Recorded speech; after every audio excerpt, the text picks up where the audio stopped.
This is Father Calvin Robinson, and joining me today is Young Bob. Now, you may have seen Young Bob. He's been viral a few times now.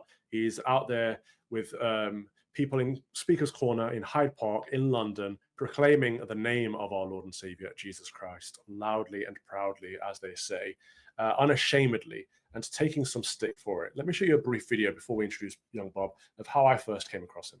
Of course. You change subjects. As a 17-year-old virgin, why do you feel entitled to have this conversation? Oh, bloody hell, what's a chap here? Hey, chap me with eggs. It is living, it's for human life.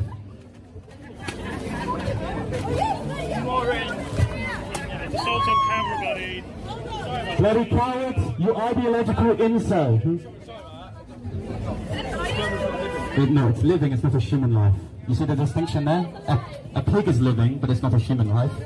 A sperm is not a human life, but it's living regardless. Interesting. Young Bob joins us now. Young Bob, thank you for coming on the show today. First and foremost, how are you? Like I said before, I'm not emotionally impressed anymore by the acts of censorship and also violence. We're very fortunate that the people that we're against, the Muslims and the liberals, do not know how to contact hits properly. Because if that was the case, I'd have been 2 foot under essentially a year into this. So yeah, I'm extremely fortunate that the demographic of people that I'm kind of going over for critical debates don't actually know how to fight properly. And also, again, this sort of censorship I wear with pride, even though that's a sin, because of course, if they're going against me, that means I'm clearly doing something right. Right. So the first time I saw that video, I thought, okay, he's clearly upsetting the demons here. There's this physical agitation over you just standing there with a microphone, supposedly preaching the gospel, right? I don't think you were doing much more than that. And it upset them to the level that they wanted to egg you and throw water over you, clear manifestations going on. But you handled it very well. You're very polite, very nice, winsomeness, I think they call it these days. But you don't seem to react. And you just said that you're not emotionally impressed by these things. So that's a skill or a gift, perhaps, bestowed upon you for the purposes of the ministry that you have. How did you start all this Christian apologetics that you do? So I started at Speaker's Corner, but ultimately the reason why I did that was, firstly, I think we're going to see out of the pipeline a lot of younger people coming to Christianity through the conservative pipeline. Just because if you're attempting to conserve something, it has to have a degree of like spiritual worth, right? Mm-hmm. So I kind of was watching like entertaining conservatism from the States, like change my mind stance type things. And I kind of transitioned. I was a drama student. So when I saw a lot of liberalism, and even when I was being diplomatic about when we're talking on issues like transgenderism, I noticed that these people just hated our existence. So coming out of that, I noticed that, one, you can't be diplomatic with people that disagree with you, and two, they are quite divisive in terms of trying to villainize you and what you believe before actually having any discussions at all. So having those two ideas in my head, I went to Speaker's Corner, and gradually I became more political, just because the Disciples of Christ, as we know, is run by Nick Tenconi, who is, of course, the head of UKIP, and of course, coupled with that, Turning Point UK is the Chief Communications Officer. So I was able to kind of dabble with politics because they were kind of my mentoring figure. Mm-hmm. Then, of course, I was also religious. So in both cases, I annoyed two like lobby groups, right? The Muslims, who, of course, I used the anecdotes of Speaker's Corner to kind of demonstrate there's a lack of social integration within the West when it comes to the most purest form of Islam. Then, of course, for liberals. And what I found, surprisingly, is that the liberals are way more violent and grotesque compared to a lot of the more weaker Muslims at the park. Maybe that's just because they've been doing more political activism in the West longer than the Muslims. So at some point, I think maybe there'll be like an overturning in terms of threat to life. But as soon as I engaged in politics, even Tommy Robinson started reposting a lot of my content. I immediately been censored. So I had my information doxed and I was kicked out of my parents' home. Right, which is why I've invited you on today, because I saw that the latest post from you was that you've been kicked out, you've been essentially cancelled from your own family. How did that happen? So I have a transgender aunt, and before I say anything, there's no animosity between my aunt and myself. I never really knew her properly because she left our house when I was like, I believe 8 to 10. I don't really know the exact age, after the Brexit campaign, because she believed that people within my family supporting Brexit was a form of far-right thuggery, which is a strange thing to kind of attach yourself to. So I never really had a relationship. She kind of disowned herself. But as soon as she started doxing my information and my mother's side being quite liberal, them openly condemning the content that I do outside of migrant hotels, they gave me an ultimatum. Either stay home, in which you can have the police be reported and also prevent, which would ruin my life in terms of a potential career, or leave. So I had two dilemmas. Being principled enough to say, well, I really want to continue this work and that I would prefer not to be like prevented, essentially. And secondly, just that no one should go through this. So let me go through it, record it, and ultimately open the discussion towards cancel culture. So because you're involved in conservative politics and Christian apologetics, they wanted to report you to prevent, which for people that don't know is the government regulatory body or watchdog for extremism in the United Kingdom.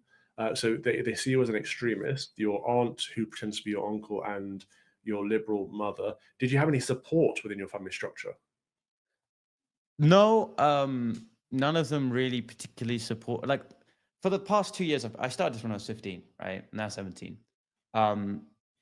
There was like always this understanding, well, we're impressed with like your communication skills, your degree of debating, not to make myself an egotist or anything, but they said, well, imagine in the eyes of a parent, right? You're putting yourself in danger, which is totally acceptable. So we came to this agreement. Well, towards the second year of your college, if you're able to make this a full-time ministry, you're able to support yourself, you can do this full-time. But right now, there's some things you can do and there's some things that you can't do. So there was always this mutual diplomatic compromise between me and the rest of my family. But as soon as my aunt came in, noticed I was doing all this, she was like, nah, for whatever reason, she believes I'm being radicalized by the far right. Now, if that's true and I'm vulnerable, why make someone even more vulnerable by doxing them? Well, because it's not about being radicalized, is it? It sounds like I don't know your family, but it sounds like your aunt was already radicalized. These people that are already on the far left that see even someone voting against them or against their opinion in the Brexit debate as an extreme position, that's already extremism itself, isn't it? And so for you to be out there saying, well, I want to protect my borders and I don't believe that mass illegal immigration is a good thing, and these people being put up in the hotels at the cost of the UK taxpayer is a good thing. To say those things makes you an extremist in an extremist's eyes. This is the problem. It's all projection. And so your family haven't backed you. Your auntie doxed you and tried to ruin your life. Your parents have essentially given you an ultimatum, so you've left the household. What's next?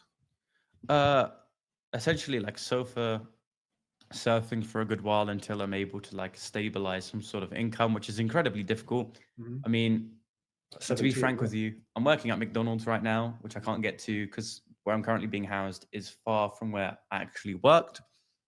So I have been relying off people, and God bless everyone that sent their support and is currently sending their support to me. Mhm. Even Tommy Robinson messaged me asking if I was okay. So again, thank you so much for all the support that people are giving me. It's miraculous.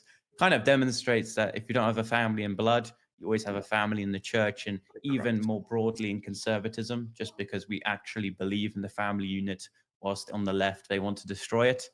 So it's all going to be based on the next few days, months, and weeks, what I can kind of salvage in terms of resources and putting that into a plan of action.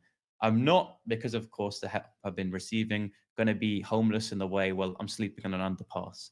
I will be able to find a place to sleep. And given that, and I still am able to breathe, I have food, I have a shelter momentarily, I'm still going to do this work. Just because firstly, I know it's just going to exhaust the people that are trying to counsel me. Secondly, it's what I ultimately love doing. I've dedicated so much time to it, and I really want to continue that time in spending working, ultimately trying to engage in more discussions, because at the triumph of the UK being divisive in terms of its religion, if that be its speaker's corner between Islam and Christianity, or if that be politically with the right and the left. Do you see this as a ministry? Well, it's a strange one, right? So I certainly think it's a vocation. Ever since I was like 13, I was like, as much as possible, as much as a 13-year-old can, watching, engaging in discussions, certainly looking towards what is the typical response from the people that disagree with you. Just then you can build up a refutation in terms of the arguments you're giving to people. So I have a vocation in a more broader sense in speaking and engaging with someone. That's why I've been able to kind of be not a one-trick pony with just religion, but with both religion and politics. So we'll see what happens. I don't know if I'm going to specialize into either doing a ministry in terms of Christian evangelism, which I've been doing for the longest amount of time, or keep to a degree Speaker's Corner content and then move into politics. I don't know which one to, I don't know if I can have my cake and eat it too. Okay, well, we certainly need more Christians in politics. That's a very good thing to keep our Christian nation Christian, which would help give it a moral compass, which is something it needs right now. I'm going to put your link on the screen. If anyone wants to help you out, you have a website. There's a donate button on there. People can lend a $5, lend a $10 to help support you over the next few months as you kind of build some stability in your life. I hope you do, and I'll add you to my prayer list. If I can ever help in any way, you know where I am. But Young Bob, if there are people that want to help you, and other than donating, do you have any way that they can reach out, or any way they can support you, or any causes you think they should join, such as Disciples of Christ?